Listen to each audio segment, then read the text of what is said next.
دلته موږ سره په پنجره کې د مولوي ابراهیم په نوم باندې کس و او ما ته یې ډاډ راکو، راته ویلې چې دا د الله په لار کې جهاد، تکلیفونه، تعذیبونه دا هر څه راځي او دو ته به ښه په کلکه باندې ولاړ یو او د دې شیانو ته هېڅ سوچ مه کوه. نو بیا یې خپله قصه وکړه. زه چې کله نیول کېدم یو وار په 2010 کې هم نیول سوی وم، 4 کاله زندان تېرولو نه وروسته آزاد سومه، 4 کاله بعد بیا ونیولم.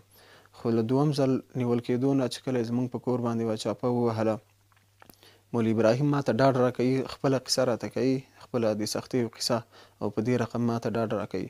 نو چې کله یې دوباره زموږ په کور باندې چاپه ووهله، نیمه شپه دوی راننوتل،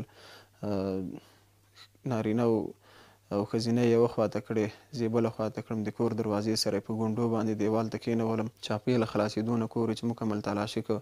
په دې وخت کې چې ویستلمه بیرون چې ما بوځي مربوطه زندان یا باګرام یا هر ځای ته چې و، نو په دې وخت کې وایي زما 2 زامن راوستل، یو 7 کلن و او یو 4 کلن و، او دو ته یې برق ور واچوه. ما ته ویل چې دا د څه کېږي؟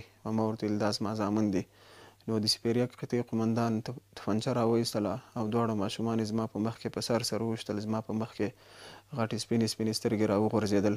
هغه ماشومان واړه دي، ککر یې خامې وي، نو د توپنچې د مرمۍ زور ډېر نه لري، نو زما په مخ کې دا ککرې همداسې شا له خوا نه باد سوې او باد له هغې نه یې زه له اوږو ونیولم، کشولم یې د ټانګونو یا رینجرو طرف ته یې کشولم.